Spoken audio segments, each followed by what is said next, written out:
Boring history for sleep. What medieval schools were really like. Okay, settle in everyone. Tonight, we're taking a slow, boring trip back in time and back to school, medieval style. And nope, not the fun kind of school.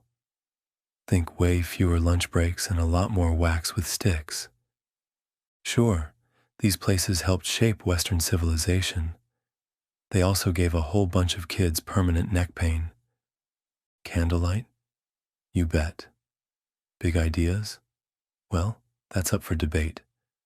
So go ahead, get super cozy under your blanket. Ignore your girlfriend, boyfriend, husband, or wife. Ignore your emotional support snail, your emotionally distant orphan, your Tamagotchi. They'll get it.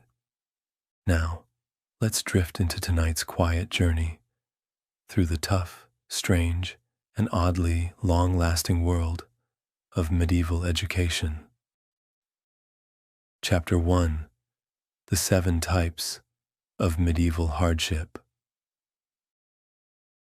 Let's start our tour with how medieval education was set up. 7 different kinds of schools, each with its own special way of making kids miserable. These weren't like today, where you pick between public or private schools. Nope. These were strict, top-down places that showed how obsessed medieval society was, with everyone knowing their exact place. Monastery schools were everywhere in the early medieval days, like big stone castles of learning and prayer. They popped up after Saint Benedict set up his rules in 529 AD and spread across Europe like a stubborn patch of weeds. By 1500, there were about 37,000 Benedictine monasteries in Europe, and roughly 1,850 of them had regular schools. Just picture that. Nearly 2,000 places where young boys got to experience the joy of waking up at 5 a.m. to learn Latin in rooms so cold, their breath made clouds. These monastery schools did 2 jobs at once, in a way only medieval places could. They trained future monks and also kept old books alive by copying them. The scriptoria, those writing rooms where monks spent decades copying texts by hand, were basically the medieval version of your modern copy machine, but infinitely slower and requiring you to never get married. Students included both boys planning to become monks and kids whose families were rich enough to pay for it. The outside students, or oblates, had a strange life. Not quite monks, not quite regular students, just somewhere in that fuzzy middle ground medieval society was so good at creating. The daily routine in these schools was as strict as church services. Students got up at 5 a.m. for morning prayers, had classes from 6 to 9 a.m., copied books until 11 a.m., ate and rested, then had more classes from 1 to 3, p.m. 4 p.m., studied in groups until 6 p.m., ate dinner, had evening prayers, and were ready for bed by 9 p.m. This schedule changed a lot with the seasons. Summer days could mean 16 hours of study, while winter squeezed learning into as little as 8 hours, because there was no electric light. Imagine planning your whole school year around the sun, with no lights to stay up late, and no heat to make those dark winter months bearable. Cathedral schools were most important, between 1050 and 1200, really taking off after Charlemagne's rule in 789. AD said every bishop needed a school. This basically meant every big church had to educate people, creating Europe's first real school system. Cathedral schools were run by church leaders who handed out the licentia dicendi, the license to teach, which was like the medieval version of your teaching certificate, but way more important and needing years of religious study. These schools drew in teachers and students from all over, creating Europe's first international academic groups, centuries before anyone thought of student exchange programs. Famous spots like the cathedral schools of York, Paris, Chartres, and Reims usually had fewer than 100 students each, but had huge influence. Think of these schools as medieval think tanks, where the smartest people met to argue about things like whether angels could be in the same place at the same time, the kind of big questions that kept medieval scholars up at night. Grammar schools were the top level for learning Latin outside of universities. These bigger schools, tied to major churches or funded by towns, focused hard on getting students ready for university. By 1500, most English towns had grammar schools, creating a network of places dedicated to the systematic torture of Latin grammar. Maidstone Grammar School in Kent is one of the oldest still around, a place that's been drilling Latin verbs into unwilling students for over 700 years. The lessons in grammar schools started with basic Latin grammar and speaking skills early on, 1100 to 1300, then grew to include Greek, geography, and science later, 1300 to 1500. This change showed that maybe students could benefit from learning about the actual world, not just the rules for talking about it in dead languages. But change was super slow, as was typical for anything medieval. Elementary song schools were the basic level of medieval education, teaching simple reading through church music. Boys aged 7 to 12 learned to read and sing Latin hymns while picking up basic words. These schools, connected to big town churches, offered the widest chance for basic education, feeding students into the more advanced places. The idea was simple. If you could sing Latin psalms, you could probably learn to read Latin. Connecting music and reading made perfect sense in a world where most written stuff was religious and meant to be sung. The daily routine in song schools started with morning prayers, followed by singing practice and basic reading. Students learned the alphabet by singing, memorized prayers and hymns, practiced writing simple letters, and spent a lot of time learning proper Latin pronunciation through musical repetition. These schools must have sounded amazing. Dozens of young voices trying to get the hang of complex medieval church music while learning to read and write. Chantry schools came from rich people, leaving money for endless church services, creating a unique way to pay priest-teachers with land and rent income. Good examples include Catherine Lady Berkeley's school in Watton-under-Edge in 1384, and Archbishop Chichel's school at Higham Ferrers in 1422. These schools worked on the medieval idea that rich people could buy their way into heaven through good deeds while also educating poor and rural kids. The chantry system meant priests had to say masses for dead rich people's souls while also teaching local kids. This led to the weird situation where your child's education depended on some dead nobleman worrying about his soul. The priests got steady money from the land, but they had to balance teaching with endless prayers for people they'd never met. Many chantry schools had different priests for grammar and song lessons, and offered free tuition beyond small fees, giving kids in rural areas a chance at education they wouldn't have had otherwise. Guild schools ran alongside formal schools, offering 7 to 10-year apprenticeships that followed the master journeyman apprentice setup. This hands-on education system trained most medieval young people who would go into trades instead of church or government jobs.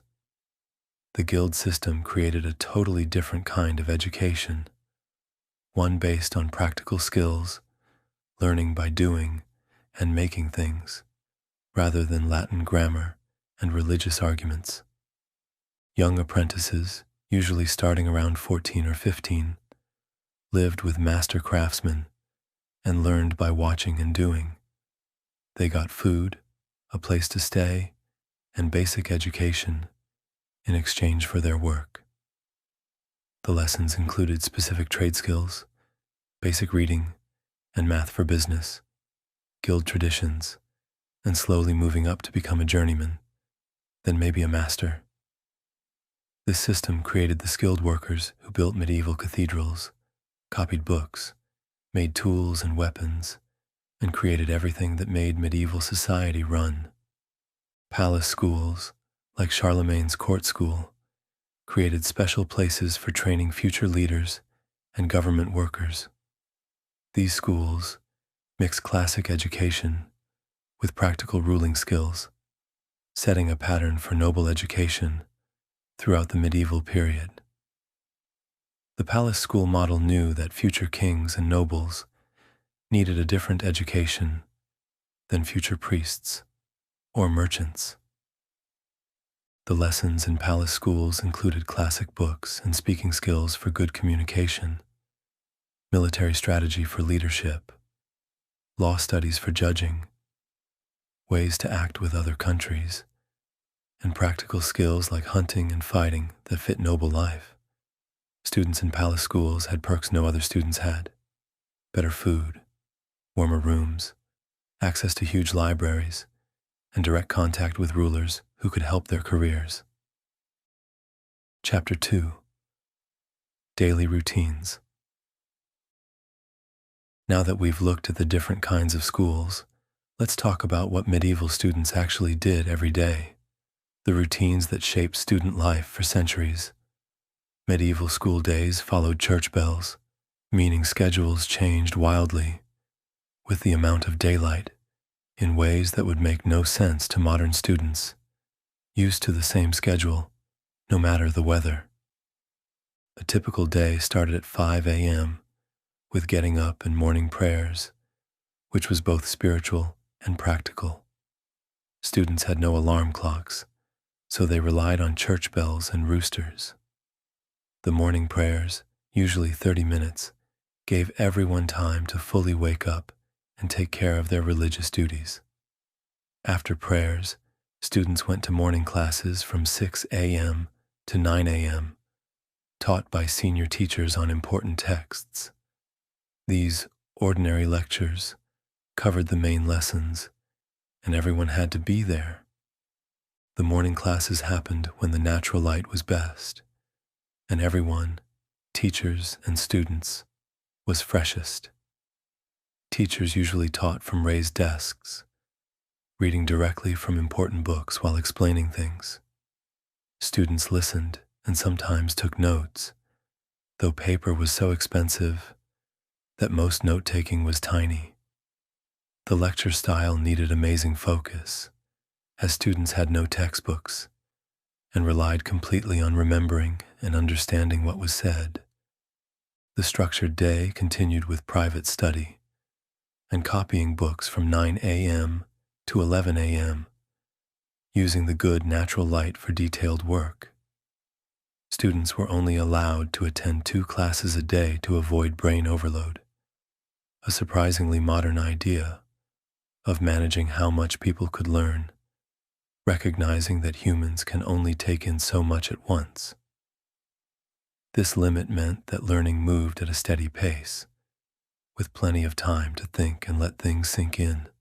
During private study, students did different things depending on their level and what they had.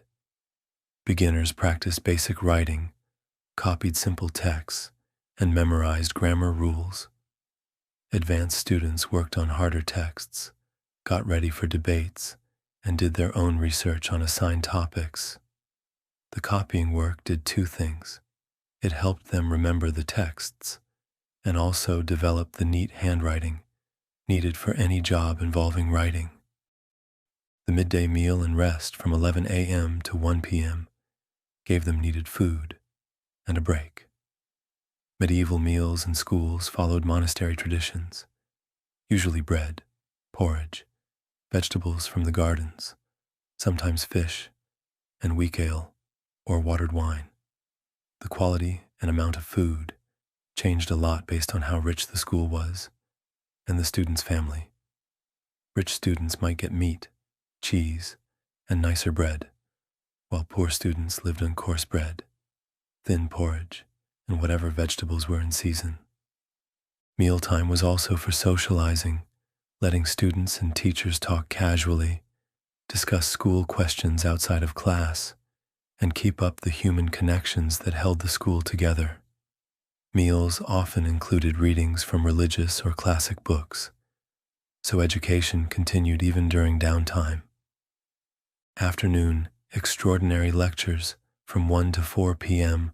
were given by junior teachers or advanced students, covering extra material and review sessions. These sessions gave younger teachers experience and students more chances to hear the material. The extraordinary lectures often focused on how to use the morning's theories, clearing up tough ideas, and getting ready for tests or debates. Study groups and tutoring happened from 4 to 6 p.m., allowing students to teach each other and learn together. These sessions recognized that students learned well from their peers, especially when tackling difficult material. Advanced students often tutored younger ones, creating mentor relationships that strengthened the school community and gave teaching experience to future teachers. The evening meal from 6 to 7 p.m. was followed by evening prayers, private study, and getting ready for bed by 9 p.m.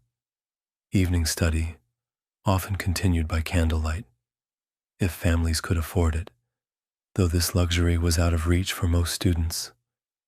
The cost and fire risk of candles meant most studying ended with sunset, creating natural rhythms that modern schools have largely dropped. Summer schedules could extend study time to 16 hours daily, while winter squeezed learning into as few as 8 hours because of limited daylight. This seasonal change meant students had very different amounts of school throughout the year, with longer summer sessions making up for shorter winter ones. The school year followed farming seasons, with breaks during harvest, when students might go home to help on the farm. Prayer times broke up the school day at regular intervals. Students attended early morning prayers, dawn prayers, 6 a.m. prayers, 9 a.m. prayers, noon prayers, 3 p.m. prayers, evening prayers, and before bed prayers, mixing religious observance with learning. These religious breaks served practical purposes beyond just spiritual growth, providing mental rest, physical movement, and chances to socialize, preventing the mental burnout that could come from constant study. Mixing prayer and study showed the medieval idea that learning was a spiritual journey, needing God's help. Students were expected to pray for wisdom and understanding, while teachers started each day's lessons with prayers for good teaching. This spiritual framework gave meaning and purpose to the often difficult process of mastering tough school material. Winter was especially hard for medieval students and teachers. Unheated classrooms became almost unbearable in the coldest months, forcing students to wear heavy cloaks and fingerless gloves while trying to write. Ink could freeze in inkwells, making writing impossible without careful warming. The shorter daylight hours packed all activities into small time windows, and no artificial lighting meant detailed work was impossible after dark. Many schools dealt with winter problems with a calefactory system, warming houses with shared fires that were the only heated common space. These fires were lit on November 1st and kept going until Good Friday, creating places where students could warm up during the coldest times.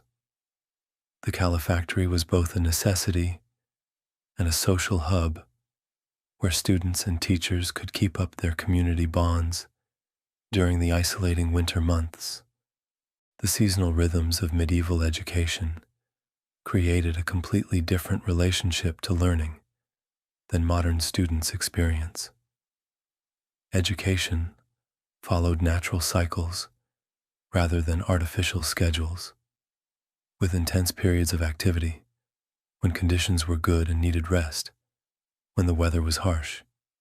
This approach recognized human limits while working within environmental limits that shaped every part of medieval life. Chapter 3: The 7 Core Subjects.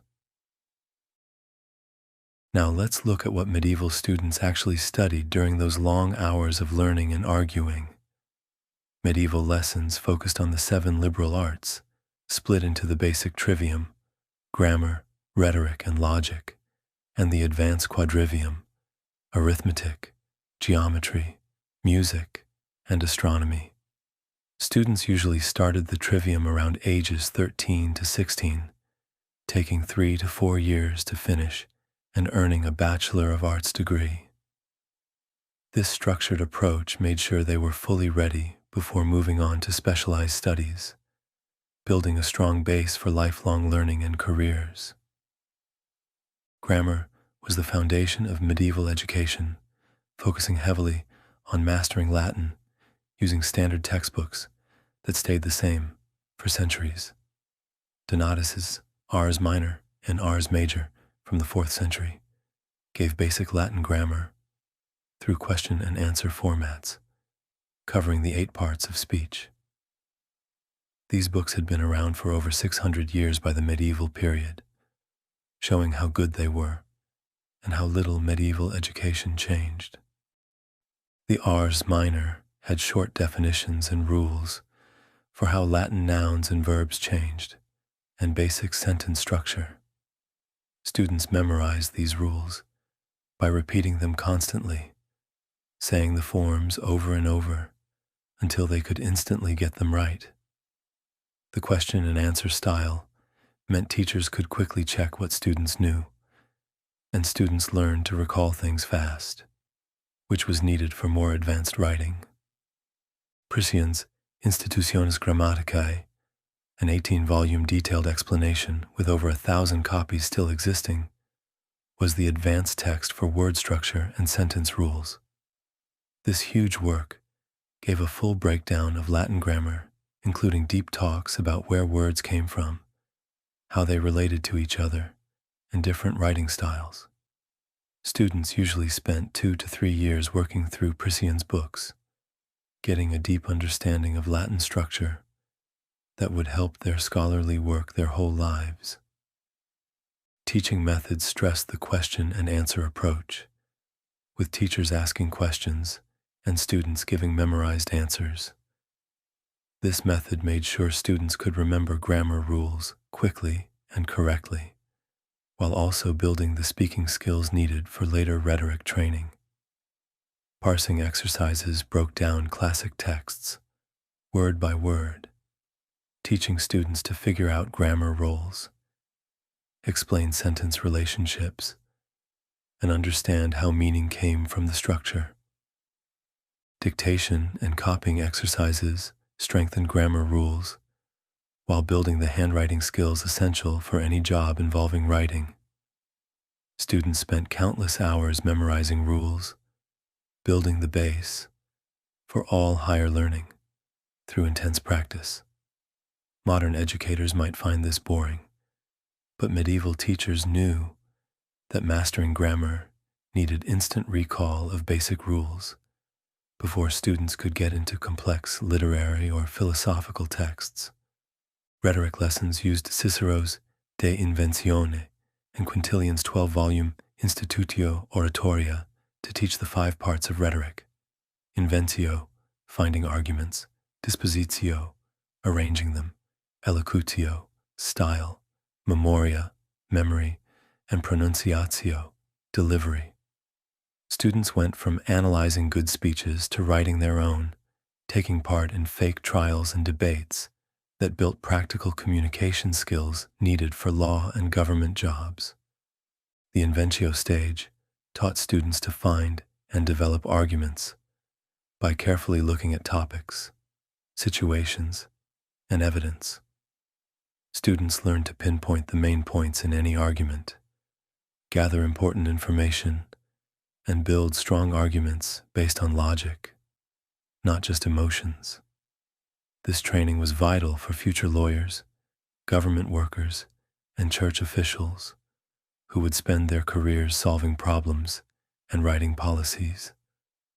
Dispositio focused on organizing arguments to be most effective, teaching students to put their material in a logical order that would convince audiences while dealing with possible objections.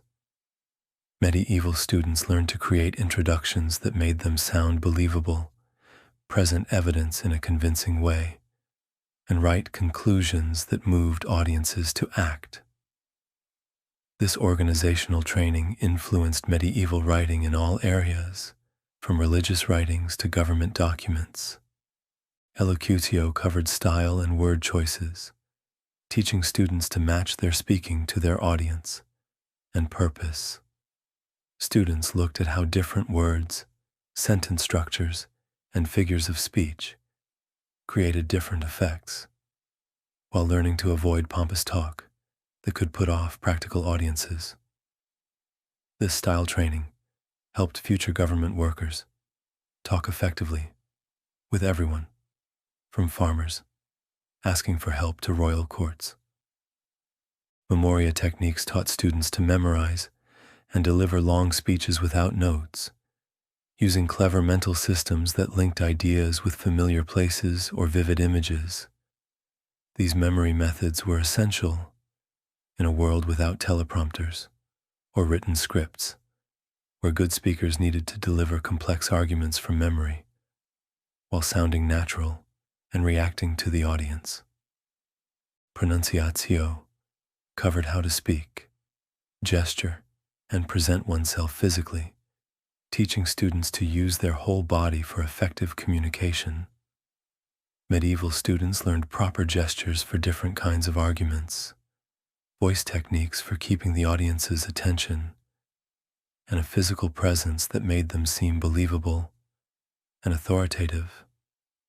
This acting training showed how public medieval professional life was, where a good performance could make or break a career. Logic instruction, seen as the peak of the trivium, used Aristotle's organon and Boethius's comments to teach syllogistic reasoning and formal debate. Students learned to spot wrong arguments, build valid ones, and join in the competitive debates that would be a big part of their university life. This training in thinking clearly gave them tools for analyzing everything, from religious questions to legal arguments. Syllogistic reasoning taught students to build arguments in the form of a big idea, a small idea, a conclusion. For example, all men die, big idea. Socrates is a man, small idea. Therefore, Socrates will die, conclusion. Students spent months learning to tell valid from invalid syllogisms, understanding how logical connections created certainty or just likelihood in different kinds of arguments. Spotting fallacies helped students recognize when opponents used bad reasoning, emotional tricks, or unrelated evidence to support their points. Medieval students learned to spot dozens of specific fallacies, from simple mistakes like assuming the effect proves the cause, to complex tricks that might fool even educated audiences. This analytical training was super valuable in a world where religious, legal, and political arguments needed careful logical thought. Formal debate was the ultimate logic training, where students defended assigned positions against anyone through structured arguments. These public exercises tested students' ability to think fast, respond to unexpected challenges, and stay logically consistent under pressure.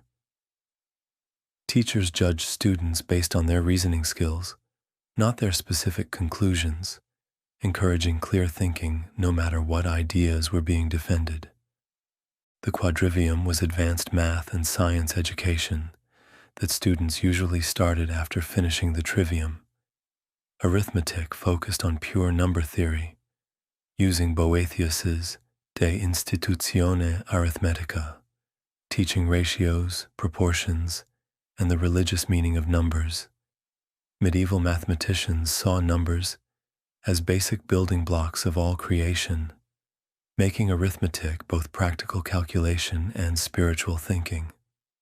Students learned the four basic operations: adding, subtracting, multiplying, and dividing, using Roman numerals and counting boards, rather than the Arabic numbers that would later change European math. The ways they calculated needed a lot of memorization and practice, as students had to do complex math without written steps or machines. Merchants and government workers especially valued these skills for managing money, calculating taxes, and trading. Number theory looked at the magical properties of different number relationships, teaching students about perfect numbers, triangular numbers, and the math ratios that made music harmonious. These studies showed the medieval belief that math relationships revealed God's order in creation, making arithmetic study a form of religious inquiry, as well as practical training. Geometry lessons relied on Euclid's Elements for theory, combined with practical uses in architecture and surveying. Students learned to draw geometric shapes, using only a compass and straight edge, proving theorems through logical steps rather than measuring. This training built spatial reasoning skills while teaching the kind of systematic proof techniques that influenced how medieval scholars approached religious and philosophical arguments. Practical geometry uses included surveying land for farming and legal reasons, planning buildings, and navigation for sea and land travel. Students learned to calculate areas and volumes, draw right angles for building foundations, and use geometric rules to solve real-world measurement problems. Theoretical geometry explored the deep meaning of math relationships, asking questions about the nature of space, infinity, and how abstract math ideas connected to the physical world. These studies influenced medieval ideas about the universe, religion, and science, as scholars tried to understand how geometric rules showed divine creation. Music education stressed the math rules behind harmony, rather than playing instruments, using Boethius's De Institutione Musica to explore proportions and ratios in musical intervals. Medieval music theory divided music into three types: musica mundana, harmony of the universe; musica humana, harmony within the human soul; and musica instrumentalis, music made by instruments and voices. Students learned to calculate the math ratios that created pleasing and clashing sounds, understanding how simple number relationships like 2 to 1, octave, and 3 to 2, perfect fifth, formed the basic parts of medieval harmony. This math-based way of looking at music showed broader medieval beliefs about how all knowledge was connected and how math was the base of creation. Practical music lessons included learning to read music, understanding the 8 church modes that controlled church music, and basic composing for simple melodies and harmonies. Students in cathedral and monastery schools got more hands-on training, as they needed to take part in daily church services that required good music skills. Music theory also looked at how different music styles affected ethics and health, as medieval scholars believed that specific musical patterns could influence human behavior and feelings. This psychological understanding of music influenced medieval medicine, education, and spiritual guidance, as people used music to treat different physical and mental issues. Astronomy lessons used the Tractatus de Sphæra and Ptolemy's writings to teach about how planets move, how to calculate the calendar, and astrological ideas that were still important for medicine and farming. Medieval astronomy mixed careful observations with theoretical models that tried to explain planet movements through complex geometric systems. Students learned to use tools like astrolabes for measuring star positions, calculating dates for religious holidays, and figuring out times for daily prayers.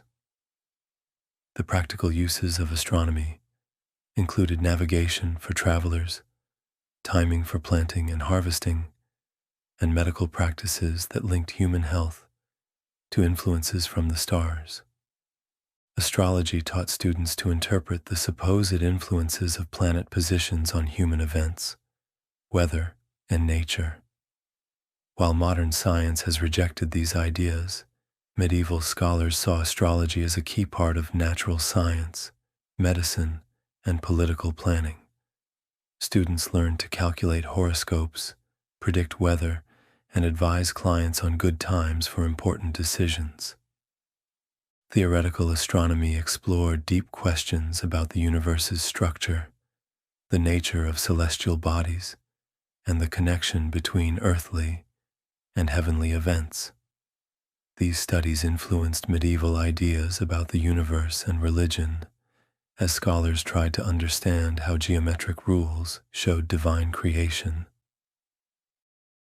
Chapter 4: Classrooms and Materials. Now that we've looked at what medieval students studied, let's talk about the actual places where they learned. Medieval classrooms showed the time's social and intellectual pecking order through how they were set up and what furniture they had, making spaces that reinforced the strict social differences of medieval life. Most schools operated in single rooms that held all students and one teacher, often using existing church buildings that emphasized education's religious roots. Grammar schools attached to cathedrals or big churches used what was already there, instead of building special school facilities, working within buildings designed for worship, not teaching. The teacher's raised desk was both practical and a powerful symbol of authority, letting teachers watch their students and showing the top-down relationship between teacher and student that was everywhere in medieval education. This high position meant teachers could see student behavior, keep order, and project their voice well to everyone.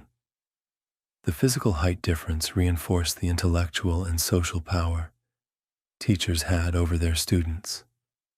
Students sat on long wooden benches, often also used as storage chests with hinged seats, sharing tables or working directly on their laps when individual desks weren't available. These multi-purpose furnishings showed the practical needs of schools with limited money and space, while the shared seating created social rankings based on age, family background, and how well they did in school. Medieval classroom furniture was often light and movable because medieval life was unstable. Folding chairs and trestle tables with removable tops allowed quick moves when political or military problems meant schools had to pack up fast. Wars, raids, and political unrest could force schools to move with little warning, making movable furniture key to keeping education going. Lecterns and reading stands were essential for teachers and advanced students, designed with clever parts for holding multiple books at once. These tools let teachers refer to several important texts during lectures, comparing different sources and giving full explanations of complex topics. The smart design of medieval book furniture showed how central texts were to learning. Lighting depended entirely on natural light for most of the school day, meaning huge seasonal changes in how much study time was available, which would make no sense to modern students used to steady electric lights. Windows rarely had glass, just simple openings that might be sealed with plaster in winter, forcing students to choose between light and warmth. The quality of natural light changed a lot throughout the day and seasons, affecting both how much and how well teaching happened. Morning light was seen as best for detailed work, like copying books and writing, while afternoon light was good enough for lectures and talking. Cloudy days could severely limit school activities, while sunny days gave chances for longer study sessions. When artificial light was needed, tallow candles made from animal fat gave smoky, stinky light that created more health and fire risks. These candles produced poor light that strained students' eyes while filling classrooms with harsh smoke that could cause breathing problems. The smell of burning fat was especially unpleasant, creating a smell that modern people would find unbearable. Expensive beeswax candles were saved for rich schools and special times, giving cleaner and better light, but costing too much for most schools to use regularly. The financial realities of medieval education meant most detailed work had to be done during daylight hours, severely limiting intense study time in winter. The calefactory system in monastery schools was the only heated common space, with shared fires lit on November 1st and kept going until Good Friday. Students could warm themselves in these rooms during the coldest times when unheated cloisters were unusable for long periods. The calefactory was both a necessity and a social hub where students and teachers could stay connected during the isolating winter months. Most buildings used central fire pits, with smoke escaping through holes in the roof, creating tough environments that needed constant adjustment. The smoky air of medieval buildings would seem toxic by modern standards, while fire risks constantly threatened students and valuable books. Students had to get used to smoky conditions while learning to work around the limits of medieval heating systems. Storage solutions showed how precious books and writing materials were in a time when one book could mean months of skilled work and huge money. Wall-mounted book chests and individual book boxes protected valuable books from theft and damage, while giving organized access to the small collections most schools had. The medieval spinning desk idea let multiple books rotate on one surface, making it easy to access different texts while using minimal space.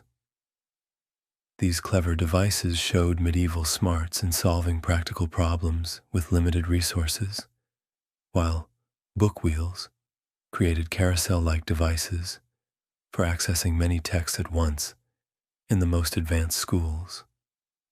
Security for books included locked chests, chained books in libraries, and careful watching of students accessing valuable texts. The financial value of books meant their theft was a serious crime, while their rarity made careful preservation essential for keeping schools running. Students learned to handle books with extreme care, knowing that damaging a book could effectively end their education. Writing materials needed extensive specialized knowledge and prep that modern students would find incredibly complex and expensive. Parchment production needed sheepskin, which cost less than calfskin, but was still a big financial investment for most families. The process involved soaking skins in lime for days to remove hair, stretching them on frames, and scraping with curved knives, before rubbing with pumice and treating with chalk or lime pastes. One calfskin made about 3.5 medium writing sheets after a 2 to 3 week drying process under tension, making books extremely expensive and precious. Big gospel books could need over 500 calfskins and take more than a person-year of work, with finished books and wooden covers weighing over 75 pounds. The physical size and huge cost of books meant most students had very little access to written materials. Ink preparation followed complex recipes that medieval students had to master before they could start serious writing. Iron gall ink needed oak galls, iron sulfate, gum arabic, and water in equal parts. The process involved crushing oak galls containing tannic acid from wasp larvae, soaking them in water for 2 weeks with frequent stirring, then adding iron sulfate and gum arabic to create the purple-black color through chemical reaction. The best galls came from Aleppo and were expensive imports that many schools couldn't afford regularly, forcing students and teachers to use local alternatives that made lower quality ink. Fresh ink looked purple-black before turning brown over time, showing a book's age, which modern readers can still see in old medieval documents. Quill pen preparation was another essential skill, needing main flight feathers from geese, swans, or turkeys that had to be properly dried and prepared. Feathers needed drying for at least 1 year, sometimes dutched in heated sand for proper curing that made them good for long writing use. Cutting the pen involved complex series of cuts to create writing tips, needing considerable skill and practice that students had to master to write legibly. Quills needed frequent recutting and replacement, making pen maintenance a constant worry for medieval students who had to balance studying with keeping their writing tools ready. The art of making quills was passed down through generations of scribes and teachers with different techniques, making pens suitable for different writing tasks. Students also used wax tablets for practice, using styluses to write and erase repeatedly without using up precious parchment. These reusable surfaces allowed extensive practice in letter formation and basic exercises before progressing to permanent writing on expensive materials. The wax tablets were the medieval version of scratch paper, letting students work through problems and practice techniques without wasting valuable resources. The cost of writing materials created big hurdles to education that effectively kept most people from advanced learning. Full university costs range from about 48 to 64 florins for English schools, 80 to 108 florins for Paris, and 60 plus florins for Bologna annually, when day laborers earned about 10 florins a year. A middle-class tailor, earning 60 florins a year, found university education costs equal to their complete income, making advanced education only for rich families or those with major financial help. The money barriers to education meant most medieval learning happened through talking and memorizing rather than individual reading and writing, creating teaching methods that stressed group learning and shared memory rather than individual study. This financial reality shaped medieval teaching in fundamental ways that continued to influence education long after books became cheaper. Chapter 5: The Hard Realities of Student Life, Health, Living Conditions, and Social Ladders. Now let's look at the daily living conditions medieval students put up with while getting their education, conditions that would probably shock modern students used to heated dorms, regular meals, and basic health care. Medieval student life changed a lot by social class and where they lived, creating school experiences that went from fairly comfortable for rich nobles to barely surviving for poor scholars. Medieval education showed and reinforced society's strict social classes through very different school experiences based on family background and social status. Nobility, about 3% of the population, had private tutors and went to cathedral schools, learning Latin, speaking skills, grammar, math, music, and court manners that got them ready for leadership roles in the church, government, and military. Noble students usually lived in private rooms with personal servants, ate good meals that included meat and fine bread, wore expensive clothes made of nice wool and fur, and had access to huge libraries and book collections. Their education focused on practical skills needed for ruling and fighting alongside classic learning, creating a curriculum that balanced brain power with the real-world needs of aristocratic life. Noble girls were taught music, dance, and etiquette to get them ready for marriage, which would let them manage big households and take part in court life, while their brothers prepared for government and military leadership that needed both classic education and practical training in warfare and ruling.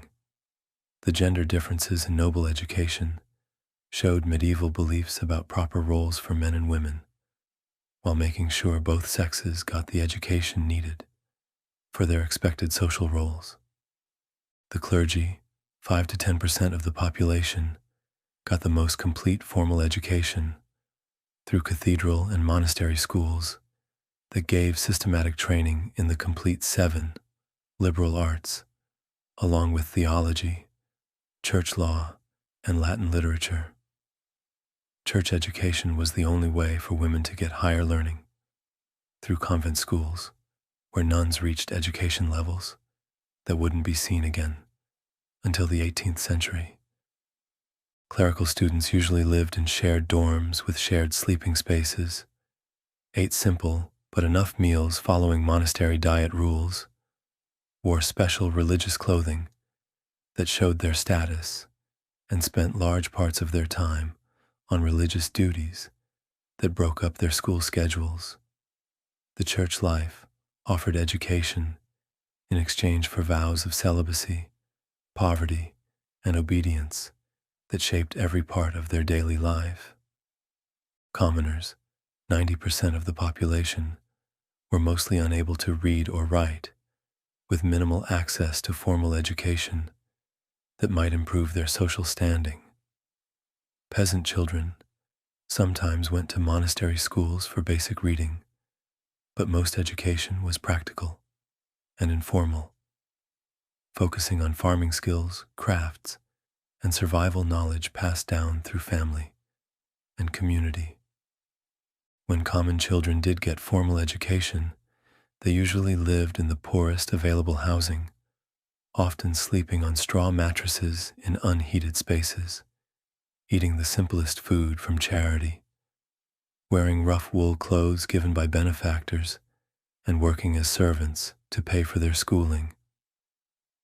The difference between rich and poor students in the same schools constantly reminded everyone of the social classes that were everywhere in medieval life. Guild apprenticeships, starting around ages 14 to 15, gave job training for city youth, creating skilled workers through hands-on experience rather than academic lessons. These apprenticeships offered practical education in specific trades, while providing room, board, and eventual financial freedom, creating alternatives to formal schooling that served most medieval youth, who would go into business rather than church jobs. Communal dormitories housed all students in single large rooms with straw mattresses, wool blankets, and shared sleeping spaces that made it easy for diseases to spread while giving minimal privacy or personal space. Students slept in their regular clothes, removing only outer garments, with talking forbidden after certain sleep times, enforced by night patrol monks who made sure everyone followed school rules. The dorm environment created tough social dynamics, as students from different backgrounds were forced to live close together while keeping the social differences that ruled medieval life. Rich students might arrange for better bedding and food, while poor students made do with what the school provided, creating visible inequalities within supposedly equal school communities. Each monastery had an infirmary for sick and old members, where the infirmarian treated monks, students, pilgrims, and local poor, using treatments based on the four humors theory that linked blood, phlegm, yellow bile, and black bile with different physical and mental conditions. Bloodletting was common for rebalancing humors, while extensive herbal medicine gardens provided treatment options combined with prayer, laying on of hands, and exorcism for serious conditions. Medieval medical theory blamed most illnesses on imbalances among the four humors, leading to treatments that tried to fix the right amounts through diet, bloodletting, purging, and herbal medicines. Students suffering from illness might be bled regularly, given bitter herbal mixtures, prayed over, and kept away from healthy people until their humors were balanced again. Daily hygiene practices included expected face and hand washing with cold water, hand washing before and after eating, and weekly topping and tailing that involved cleaning face, armpits, and private areas with cold water and rough soap. Students chewed hazel twigs as toothbrushes and used ground herbs for cleaning teeth, though job hazards included eye strain from poor lighting, back problems from bending over writing, and lead poisoning from inks and paints. The hygiene standards medieval students kept would seem lacking by modern standards, though they were big improvements over what most people did. Regular bathing was seen as unhealthy and possibly wrong, while shared living meant diseases spread quickly through student groups with little understanding of how they spread or how to stop them. Nutritional challenges came from limited diets, causing anemia and vitamin deficiencies, while breathing problems from cold and damp conditions were common throughout the school year. Monastery schools usually gave two main meals following monastery tradition: dinner around 11 a.m. and supper around 6 p.m., made up of bread, porridge, vegetables from monastery gardens, occasional fish, and weak ale or watered wine. During Lent and other religious fasts, meals were cut to one a day, with small portions that tested students' physical strength while supposedly making them stronger spiritually. Seasonal changes meant fresh produce in summer and fall, but preserved foods and stored grains in winter and spring, often leading to nutritional deficiencies and health problems.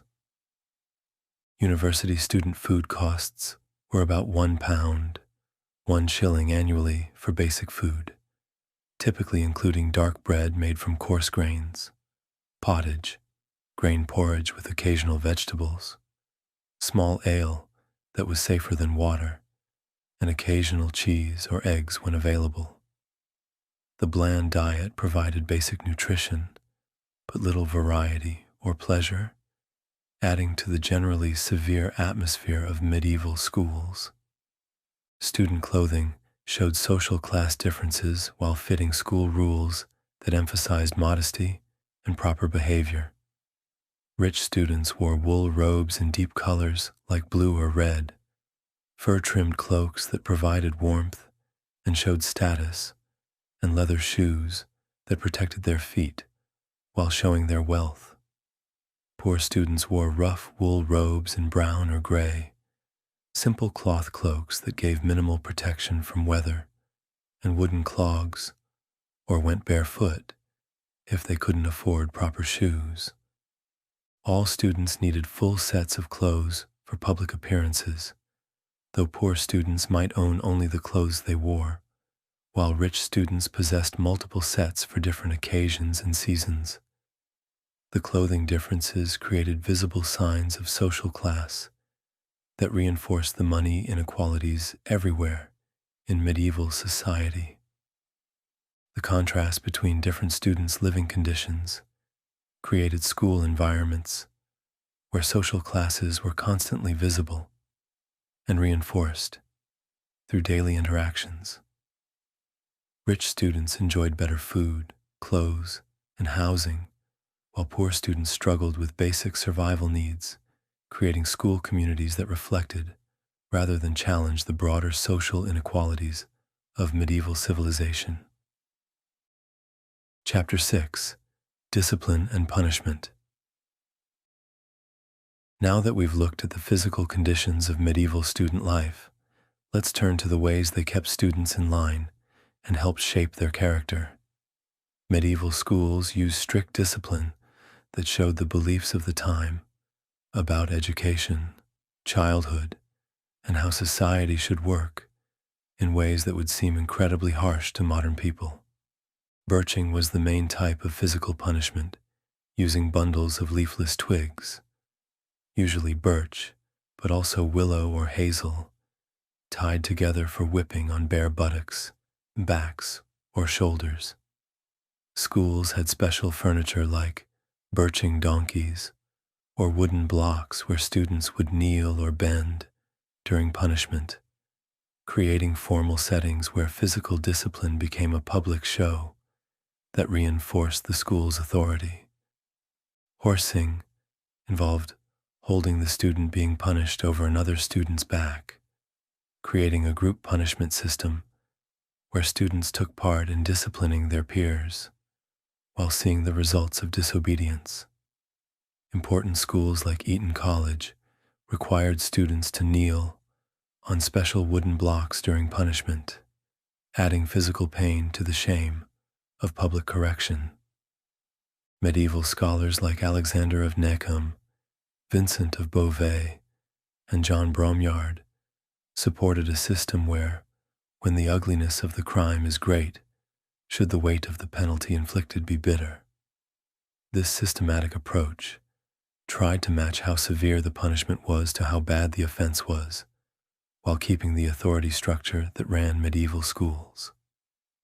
The graduated punishment system used single wooden rods for lighter offenses instead of birch bundles, with punishment supposedly stopped when things are done as required, and avoiding excessive harshness that might break a student's spirit or harm learning goals.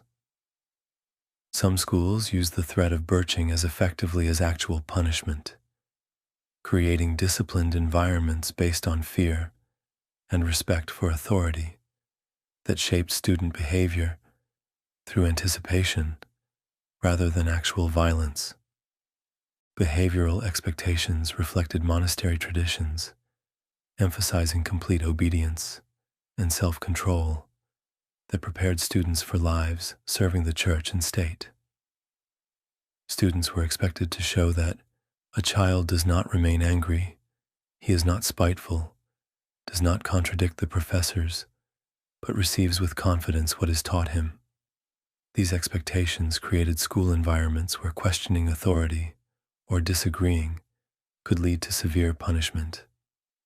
Students were forbidden from talking in dorms during set silent times that might last for hours each day, had to maintain proper posture and attention during lessons no matter how uncomfortable they were, and were expected to respect books and learning materials that often cost huge amounts of money.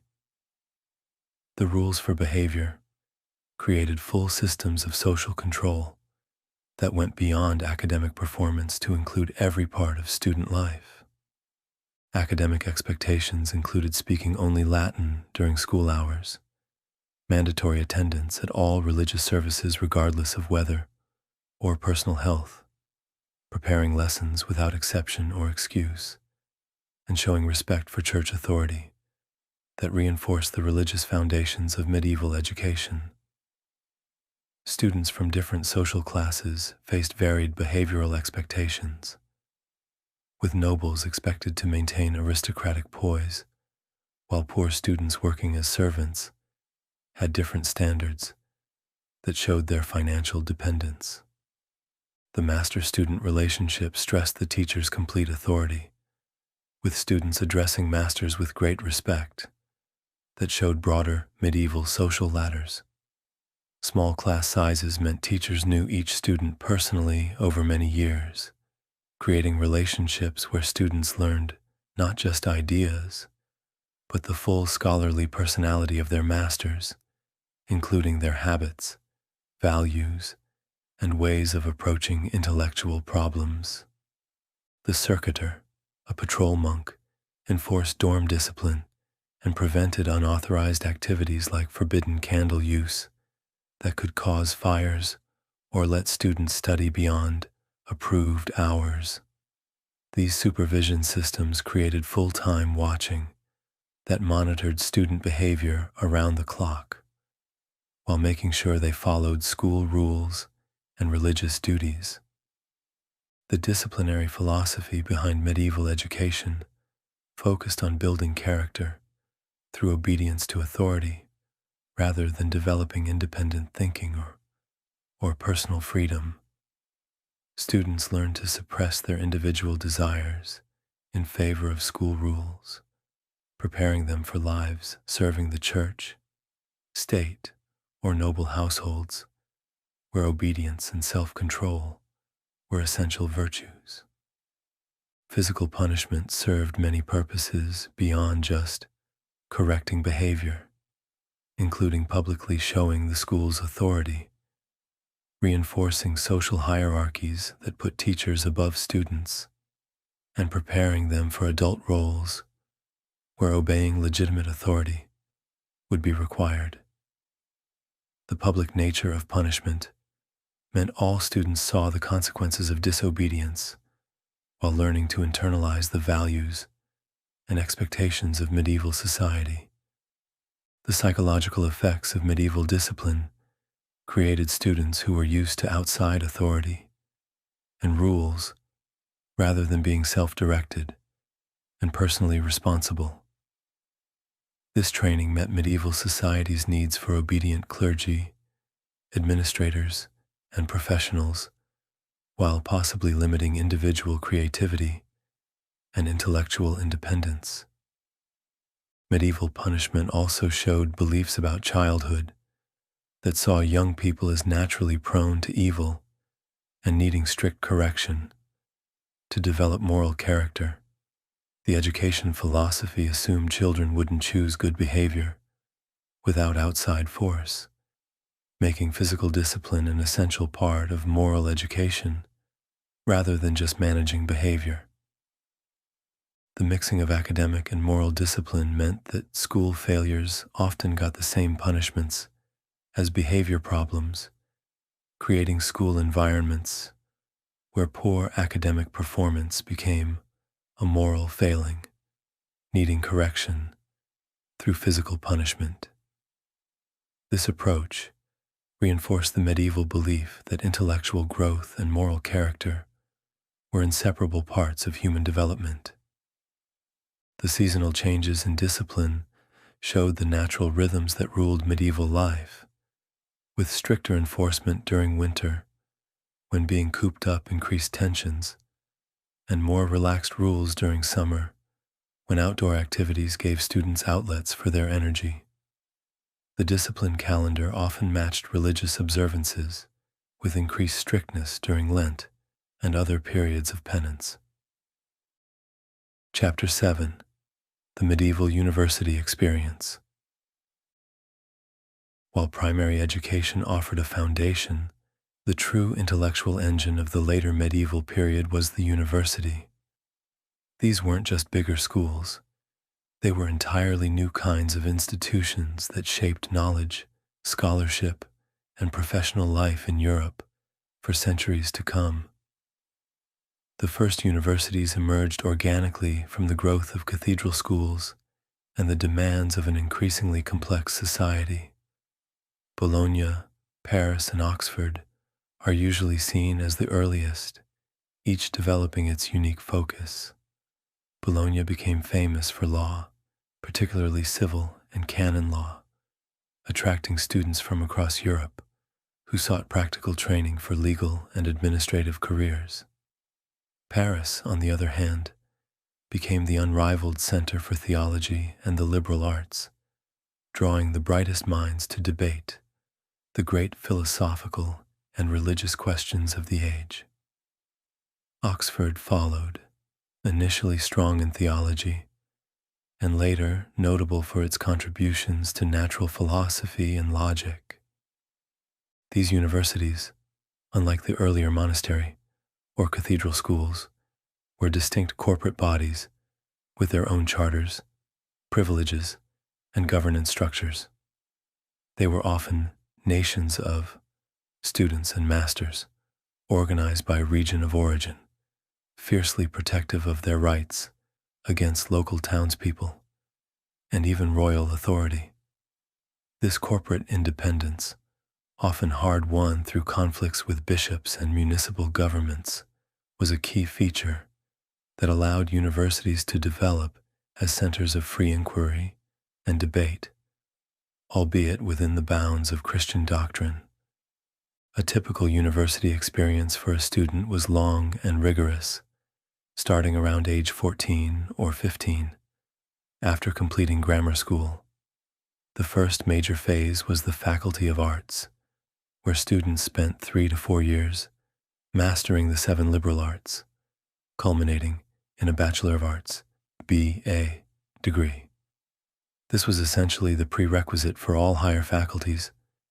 The BA wasn't seen as an end in itself, but a necessary stepping stone. Students then had the option to continue for another few years to become a Master of Arts, MA, which then qualified them to teach in the arts faculty themselves. This MA was crucial because it granted the licentia docente, the right to teach anywhere. After earning their MA, the most ambitious students could move on to one of the higher faculties, theology, law, or medicine. These studies were even longer, often taking 5 to 10 years or more. Theology was considered the queen of the sciences and the most prestigious, leading to a doctorate that marked a scholar as an absolute authority in religious matters. Law faculties, particularly in Bologna, prepared students for high-level positions in civil and church courts, while medical faculties taught a blend of classical medical texts, like Hippocrates and Galen, practical observation, and a fair bit of astrological theory. The main teaching methods at university were lectures and disputations. Lectures involved the master reading from an authoritative text, adding his own explanations and comments. Students were expected to listen, memorize, and occasionally take notes on expensive parchment. These weren't interactive discussions as we might imagine. They were often solemn, one-way transfers of information. Disputations, however, were where the real intellectual fireworks happened. These were formal, structured debates, where students, under the guidance of a master, would defend a specific argument against all comers. A typical disputation involved a student stating a position, then opponents raising objections, and the student having to respond, often relying heavily on logical reasoning and quick wit.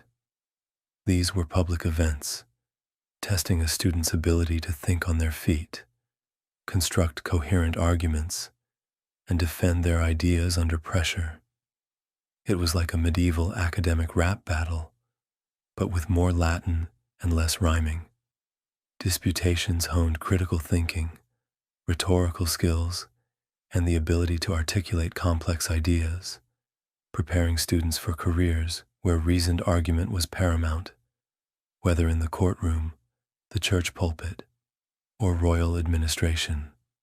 Life as a university student was far from glamorous. Most lived in colleges, which were essentially communal living and study halls, often with their own chapels and libraries, or rented rooms in town. These colleges provided a more organized and disciplined environment than just lodging freely, offering meals, common study areas, and stricter rules.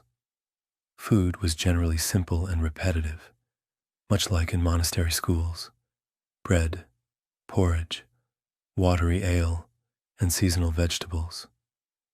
Meat was a rare luxury for the general student, usually reserved for feast days or for wealthier students who could afford extra. Student life was also marked by financial hardship. As mentioned earlier, the costs were immense for most families. Many students relied on scholarships or patronage from wealthy individuals or church institutions. For poor students, this often meant working as servants for masters or wealthier students, performing menial tasks in exchange for room, board, or tuition. This created an incredibly diverse student body in terms of social background, although the upper echelons of academia remained largely the domain of the privileged. Despite the hardships, universities fostered an incredible intellectual ferment. They became melting pots of ideas, drawing scholars from across Europe who communicated in the universal language of Latin. This academic mobility led to the rapid spread of knowledge, new ideas, and intellectual currents. It was in these universities that scholasticism, the dominant philosophical and theological movement of the High Middle Ages, reached its peak, attempting to reconcile classical philosophy, especially Aristotle, with Christian doctrine. Thinkers like Thomas Aquinas, Duns Scotus, and William of Ockham, all university educated, profoundly shaped Western thought through their rigorous logical analysis and monumental works. The impact of medieval universities was immense. They professionalized learning, creating distinct academic disciplines and setting standards for intellectual rigor. They produced educated elites, lawyers, doctors, theologians, and administrators who staffed the growing bureaucracies of church and state, profoundly influencing the development of European governance, law, and intellectual life. The very structure of modern universities, with their faculties, departments, degrees, BA, MA, PhD, and emphasis on lectures and research, can be traced directly back to these medieval institutions. They were places of both intense discipline and vibrant intellectual exchange, where the foundations of modern Western intellectual tradition were laid, often through endless debates in cold stone halls. Chapter 8: Daily Challenges and Student Well-Being. Beyond the formal lessons and academic structure, medieval student life was shaped by constant daily challenges that tested their endurance and determination. These were not environments designed for comfort, but rather for shaping resilient minds and bodies, often through hardship. One of the most persistent difficulties was cold. Classrooms and dormitories, typically in stone buildings with minimal heating, could be brutally cold, especially during long winters. Imagine sitting for hours, trying to concentrate on a Latin text, with your fingers numb and your breath fogging in the air. Students often wore multiple layers of thick wool clothing, cloaks, and even fingerless gloves to try and retain some body heat. The only relief might be the occasional visit to a communal warming house or calefactory, where a fire might offer temporary respite. This constant exposure to cold not only made study uncomfortable, but also contributed to widespread respiratory illnesses. Hygiene was another significant challenge. While medieval people were more concerned with cleanliness than often depicted, their methods and resources were limited. Regular full-body bathing was rare, often considered unhealthy or even morally dubious in some circles. Instead, students practiced topping and tailing, washing their faces, hands, underarms, and private areas with cold water and rough soap. Communal living in dormitories, with shared sleeping spaces and often poor sanitation, meant that diseases spread rapidly. Fleas, lice, and other parasites were a common nuisance, adding to the general discomfort. Latrines were often basic pits, contributing to unsanitary conditions. Nutrition was also a constant concern, especially for poorer students. While monastic institutions aimed to provide adequate sustenance, the diet was typically monotonous and often lacking in key nutrients. As we mentioned, staples included coarse bread, thin pottage, a thick soup of grains and vegetables, and small beer or watered wine. Fresh produce was seasonal, and meat was a luxury. This limited diet often led to vitamin deficiencies and anemia, impacting students' energy levels, concentration, and overall health. During religious fasts, which were frequent throughout the academic year, meals would be further reduced, pushing students to their physical limits. The constant underlying hunger and physical weakness would have been a pervasive backdrop to their intellectual pursuits. Health issues were unfortunately common. Beyond respiratory illnesses from cold and damp, students faced various other ailments. Eye strain was a frequent complaint due to poor lighting conditions, especially when trying to read or copy manuscripts by flickering candlelight. Back problems were also common, a result of long hours spent hunched over desks or writing surfaces, often in uncomfortable postures on hard benches. Lead poisoning, though not understood at the time, was a risk for those who worked extensively with inks and pigments containing lead. Epidemics, like the Black Death and other waves of plague, periodically swept through Europe, devastating populations and forcing schools to close or relocate, disrupting education for years at a time. The overall lack of sophisticated medical understanding meant that serious illnesses could quickly become fatal. Discipline, as we discussed, was incredibly harsh by modern standards. The constant threat of corporal punishment, birching, caning, or other forms of physical correction created an environment of fear. While seen as necessary for moral and intellectual development, this constant physical threat could also stifle creativity, independent thought, and mental well-being. The psychological toll of living under such strict, often brutal, discipline is hard to fully grasp from our modern perspective. The lack of privacy was another pervasive aspect of student life. Communal dormitories meant no personal space. Students ate together, slept together, studied in shared spaces, and were constantly under the watchful eye of their masters or circaders.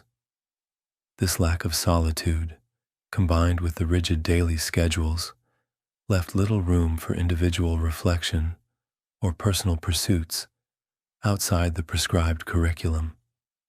For many, this collective existence would have been an enduring part of their medieval schooling experience.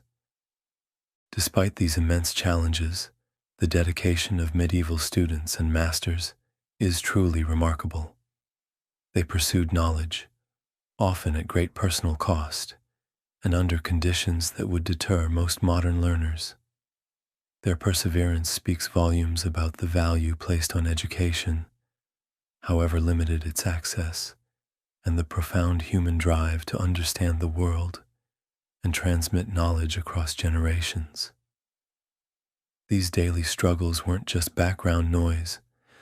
They were integral to the medieval educational experience, shaping the character and resilience of the scholars who would go on to build the foundations of the modern world. Chapter 9.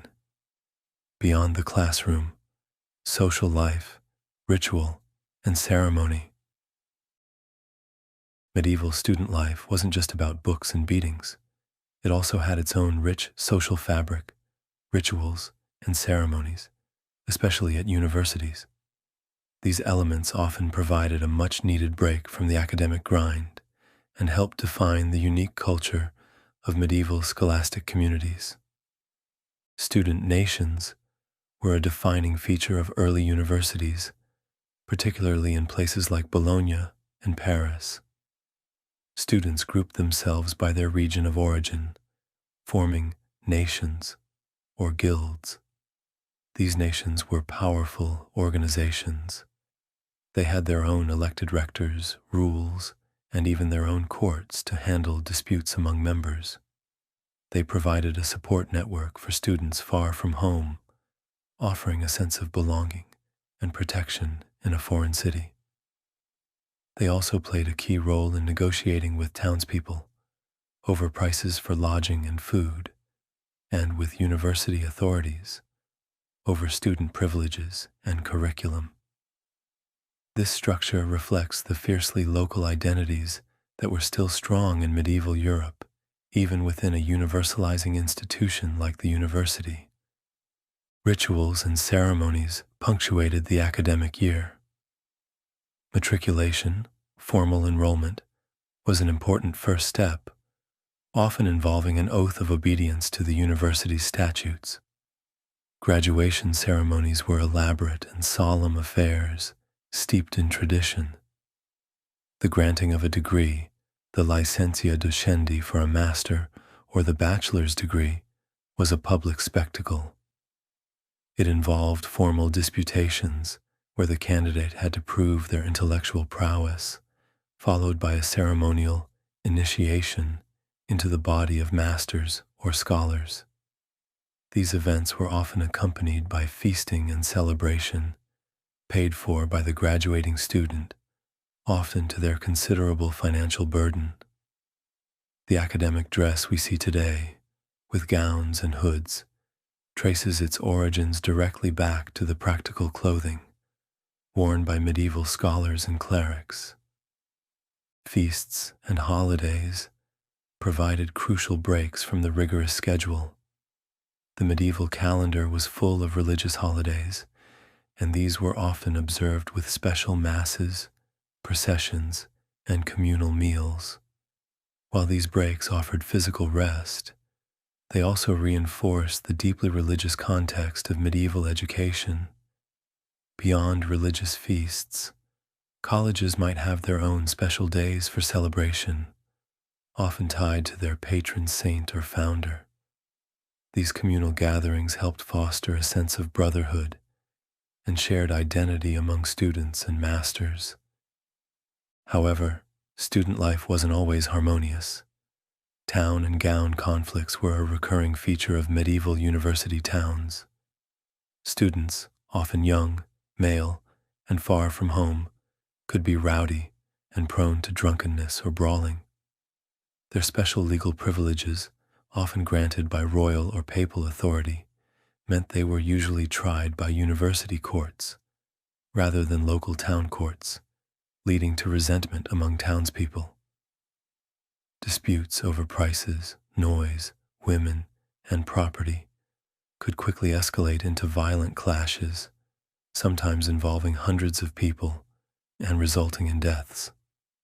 These conflicts often led to universities temporarily seceding, moving their operations to another town, demonstrating the power of the academic community.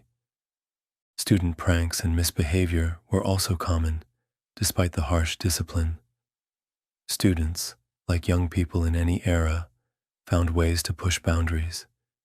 Skipping classes, gambling, drinking, visiting brothels, and engaging in petty theft were all documented behaviors that masters tried to curb. Records often show masters complaining about students who were idle, wandering through the streets, or engaged in unlawful games. The very existence of strict rules and circaders suggests a constant battle between institutional authority and youthful exuberance. Religious life was not just a part of the schedule, but central to the student's entire existence. Daily attendance at masses and prayers was mandatory. For those in monastic or cathedral schools, religious life was their primary vocation. Even at universities, theology was the highest faculty, and all learning was ultimately understood as a path to understanding God and His creation. Students were expected to be devout, to pray for intellectual illumination, and to see their studies as a spiritual endeavor. This pervasive religious atmosphere meant that ethical and moral instruction was interwoven with academic learning. The library was the heart of any medieval educational institution. While access was often restricted due to the rarity and value of books, the library was where knowledge was preserved and transmitted.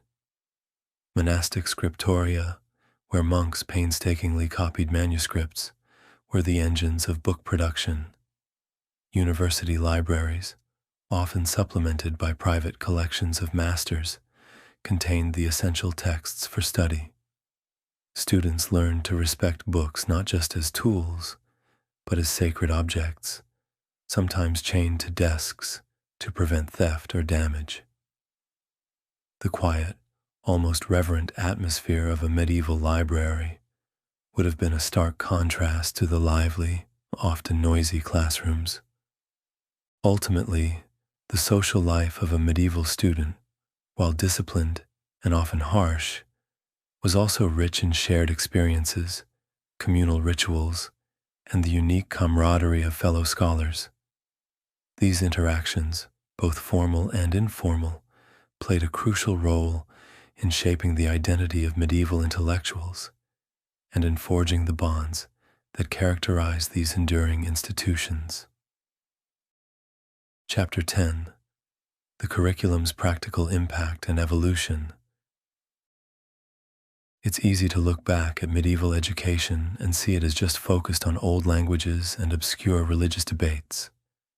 But for its time, the curriculum, particularly the 7 liberal arts, had a surprisingly practical impact and evolved to meet the changing needs of medieval society.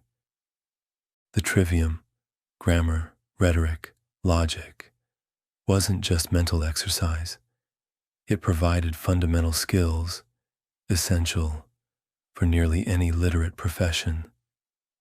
Grammar, particularly Latin grammar, was the gateway to all higher learning and the international language of scholarship, government, and the church.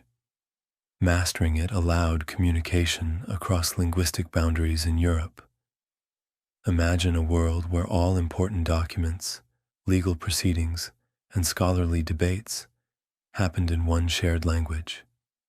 Latin was that language. A fluent grammarian was indispensable as a clerk, scribe, diplomat, or church official. Rhetoric taught persuasive communication. In a society where public speaking was crucial for preaching, legal arguments, and political negotiation, rhetorical training equipped students to be effective advocates. Lawyers, preachers, diplomats, and even royal advisors relied on rhetorical skills to sway opinion and conduct business. The ability to compose clear, compelling letters and official documents was also a direct outcome of rhetorical training, vital for administration. Logic, the crown of the trivium, was perhaps the most practically useful.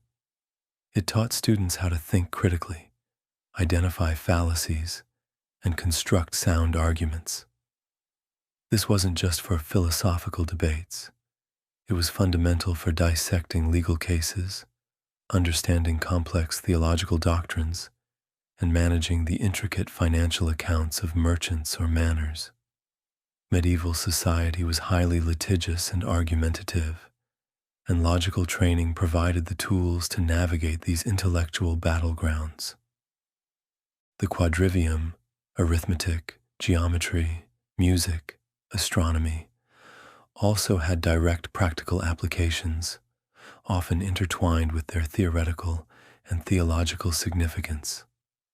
Arithmetic, while focused on number theory, provided the foundational understanding for basic calculation, essential for merchants, tax collectors, and estate managers.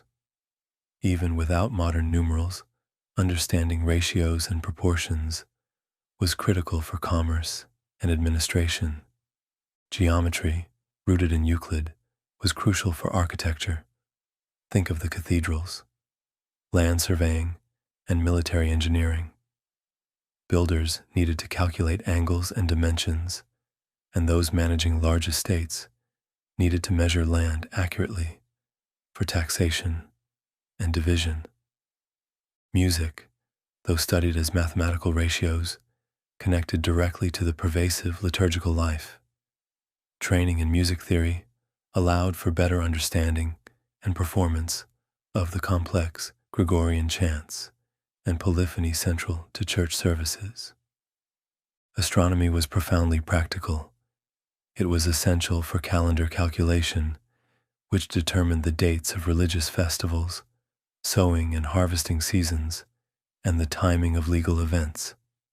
It was also crucial for navigation, though rudimentary compared to later periods. Perhaps, most importantly for daily life, it was intertwined with astrology, which medieval people used for everything from medical diagnoses and treatments to choosing auspicious times for journeys or important decisions. Over time, the curriculum evolved beyond the basic liberal arts. As towns grew and commerce expanded, there was a greater need for practical skills not covered in the traditional monastic or cathedral curricula.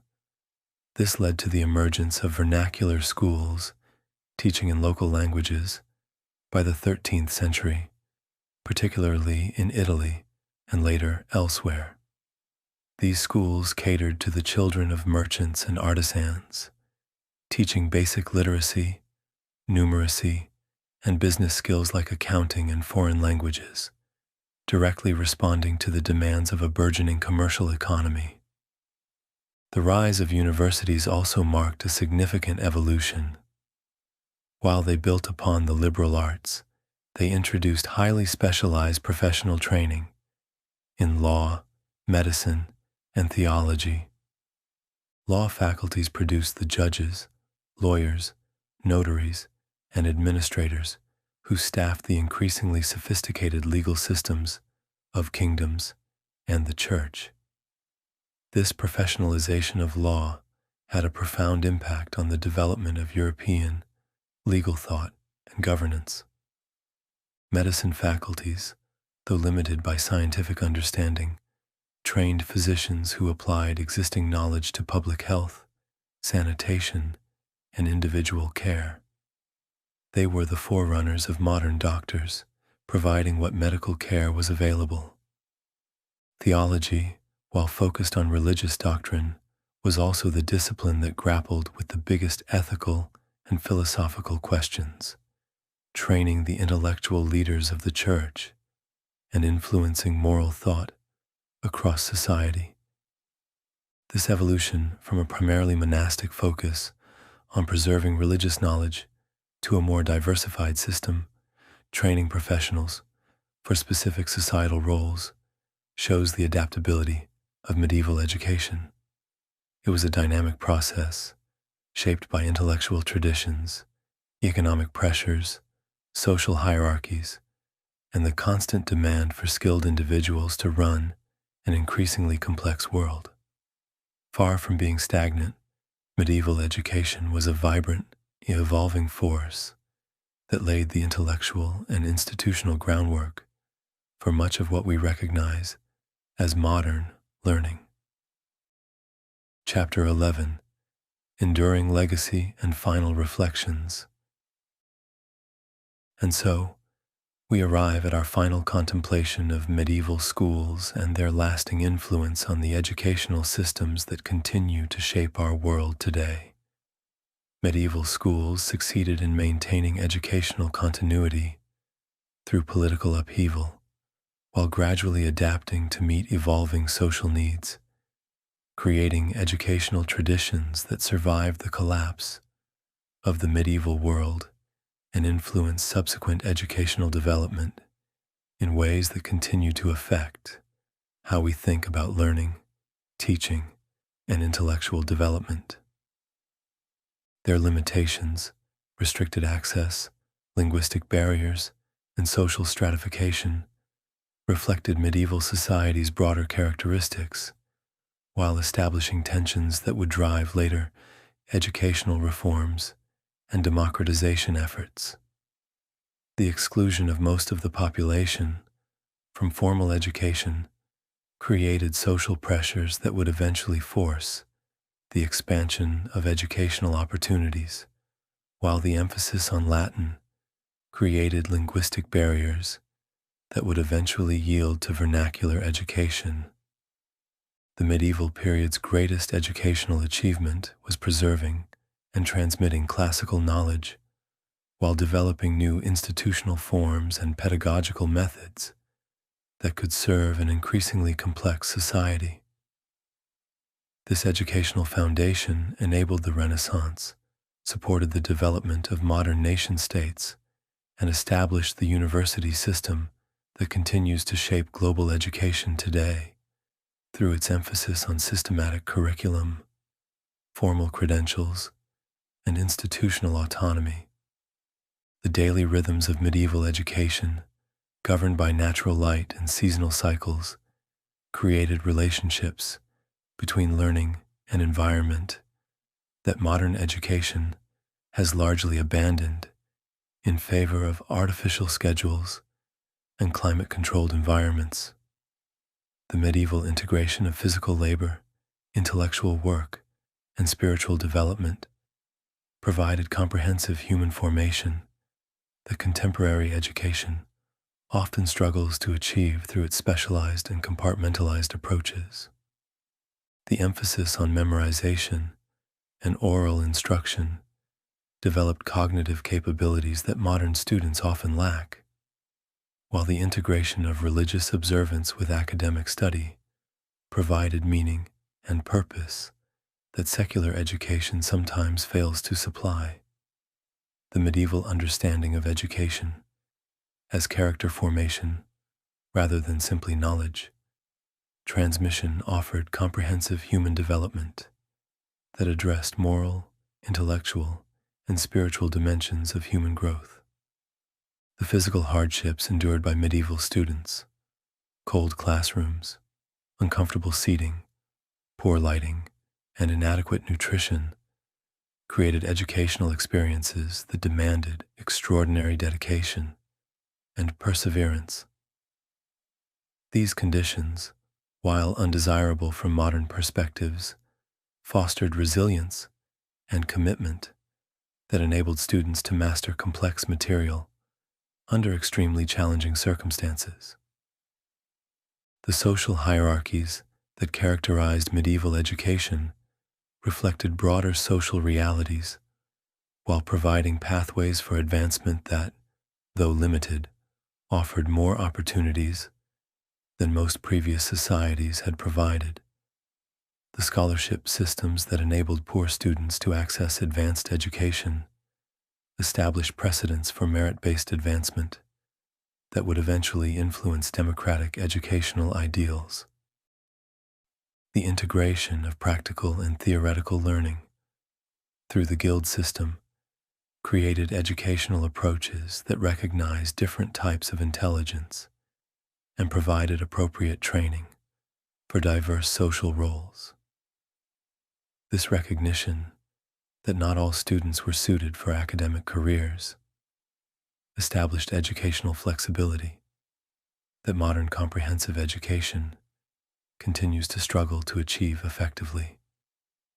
The medieval emphasis on community learning through shared dormitories, communal meals, and collective study created educational environments that fostered collaboration and mutual support alongside individual achievement. These social dimensions of learning provided human development that purely individualistic modern education often fails to replicate. The linguistic unity provided by Latin instruction created international scholarly communities that transcended political boundaries and enabled intellectual exchange across cultural divisions.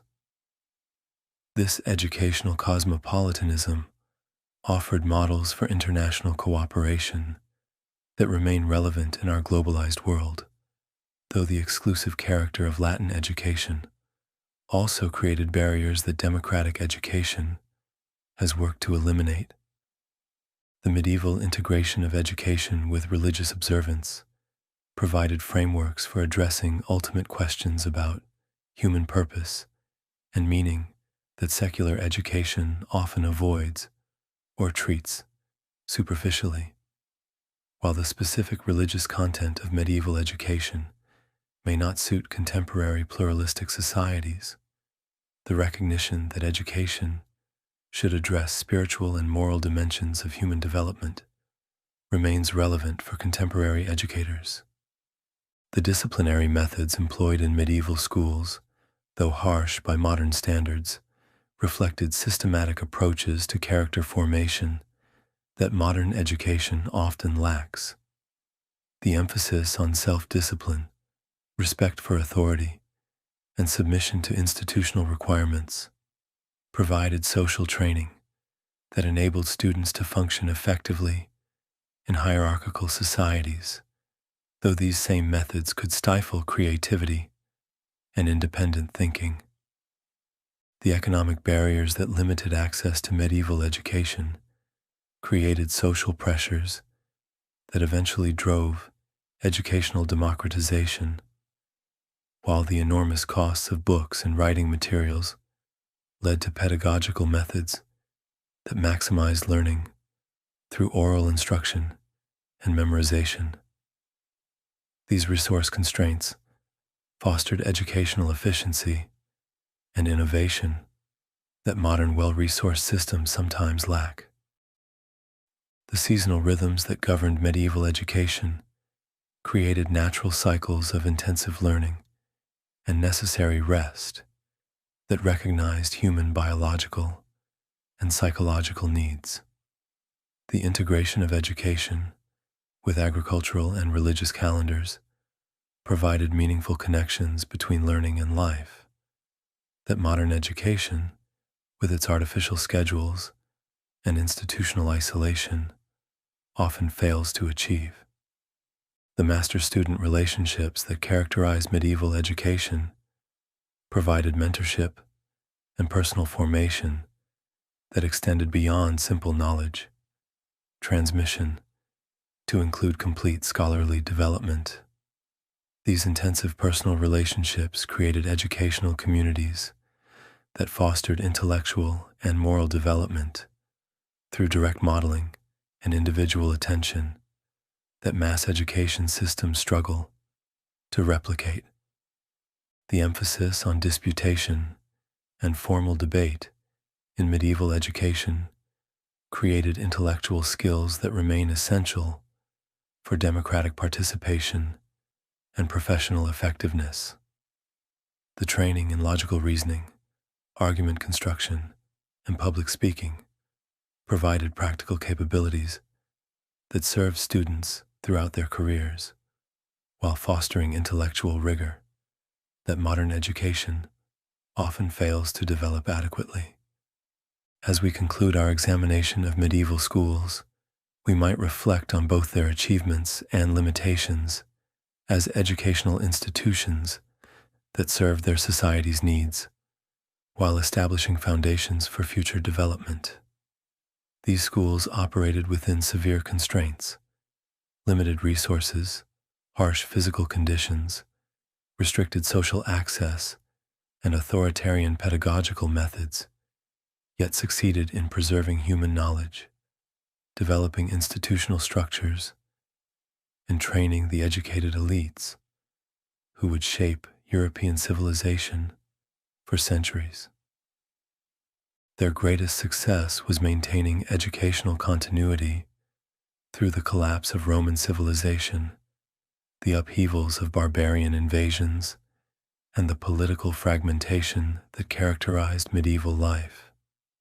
Without these institutions, the knowledge of classical antiquity might have disappeared entirely, and the intellectual foundations for the Renaissance and modern civilization might never have been established. Their most significant limitation was the exclusion of most of the population from educational opportunities, creating a society where literacy and learning remained privileges of small elites rather than universal rights. This exclusion reflected and reinforced social hierarchies that limited human development and social progress, though it also enabled the concentration of resources necessary for preserving and advancing human knowledge during periods of scarcity and instability. The medieval educational experience, with all its hardships and limitations, demonstrates both human resilience in the pursuit of learning and the transformative power of educational institutions to shape individual lives and entire civilizations. These schools, operating in harsh conditions with limited resources, somehow managed to educate the scholars, administrators, and clergy who built the institutional foundations of modern European society. Tonight, as you settle into your comfortable bed with central heating, electric lighting, and easy access to unlimited information, you might spare a thought for those medieval students who shivered in unheated dormitories, squinted over manuscripts by candlelight, and endured countless hours of birching, while somehow managing to preserve and transmit the intellectual heritage that makes our modern world possible. Their sacrifice and perseverance created the educational foundations upon which our comfortable, modern learning rests. And with that somewhat sobering thought about the price of human progress, we bid good night to the medieval schools and the countless students who suffered through their rigorous discipline to emerge as the educated leaders who shaped Western civilization. Sleep well, knowing that your educational complaints pale in comparison to those of students who somehow learned Latin grammar while sitting on hard wooden benches in freezing stone buildings, sustained by thin porridge and the occasional beating, yet emerged to create the intellectual foundations of the modern world. Sweet dreams of warmer, gentler times,